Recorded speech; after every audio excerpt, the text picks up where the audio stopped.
83 യാത്രക്കാരുമായി പോവുകയായിരുന്ന വിമാനം അപകടത്തിൽപ്പെടുത്തി യാത്രക്കാരെയും ജീവനക്കാരെയും മരണത്തിലേക്ക് തള്ളിവിടാൻ ശ്രമിച്ച അലസ്കൻ എയർലൈൻസ് പൈലറ്റ് കേസിൽ വിചാരണ നേരിടുകയാണ്.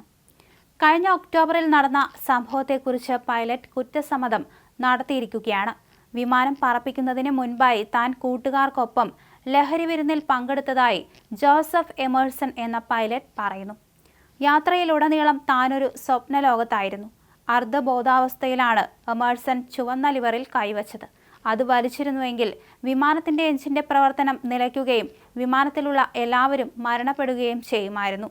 എന്നാൽ സഹ പൈലറ്റുമാരുടെ അവസരോചിത ഇടപെടലായിരുന്നു യാത്രക്കാരുടെ ജീവൻ രക്ഷിച്ചത്. ലിവർ വലിക്കുന്നതിൽ നിന്നും പൈലറ്റിനെ തടഞ്ഞ സഹ പൈലറ്റുമാർ ബാക്കിയുള്ള യാത്രയിലുടനീളം അയാളുടെ കൈകൾ കെട്ടിയിടുകയായിരുന്നു. 80ഓളം കൗണ്ടുകൾക്കാണ് ഇപ്പോൾ ഇയാൾ വിചാരണ നേരിടുന്നത്. വെള്ളിയാഴ്ച ഗുഡ് മോർണിംഗ് അമേരിക്ക പരിപാടിയിൽ പങ്കെടുത്ത എമേഴ്സണും പത്നിയും പറഞ്ഞത് ആ സംഭവം തങ്ങളുടെ ജീവിതം തന്നെ മാറ്റിമറിച്ചു എന്നായിരുന്നു. ഇതിനോടകം തന്നെ 45 ദിവസം ജയിലിൽ കിടന്ന എമേഴ്സണെതിരെ 80ഓളം കേസുകൾ ഇനിയും ബാക്കിയുണ്ട്. നിരുത്തരവാദപരമായി പെരുമാറി അപകടം വരുത്താൻ തുനിഞ്ഞു എന്നതിനാണ് കേസ്.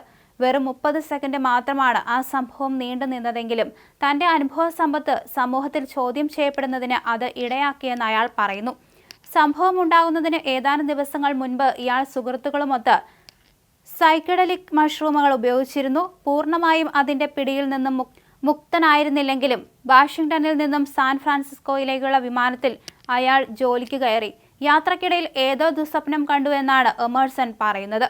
താൻ വിമാനത്തിൽ ജോലിക്ക് കയറുമ്പോഴും മയക്കുമരുന്നിന്റെ സ്വാധീനം തന്നിലുണ്ടായിരുന്നു എന്ന് എമേഴ്സൺ പറയുന്നു. അതിന്റെ ഫലമായിരിക്കാം താൻ ദുസ്വപ്നം കണ്ടതെന്നും അയാൾ വിശദീകരിക്കുന്നുണ്ട്. താൻ ഒരു മായയിൽ അകപ്പെട്ടിരിക്കുകയാണെന്ന ശക്തമായ തോന്നലുണ്ടാവുകയും അതിൽ നിന്ന് മുക്തനാകാനായി കൺട്രോളുകൾ ഓഫ് ആക്കുകയുമായിരുന്നു. എന്നാൽ സഹ പൈലറ്റുമാർ അവസരോചിതമായി ഉയർന്നതിനാൽ വലിയൊരു അപകടം ഒഴിവായി. എന്നാൽ ഇയാൾ പിന്നെയും നിയന്ത്രണം വിട്ട് പെരുമാറാൻ തുടങ്ങിയതോടെ യാത്ര അവസാനിക്കുന്നതുവരെ ഇയാളുടെ കൈകൾ കെട്ടി ക്യാബിനകത്ത് തന്നെ ഇരുത്തുകയായിരുന്നു.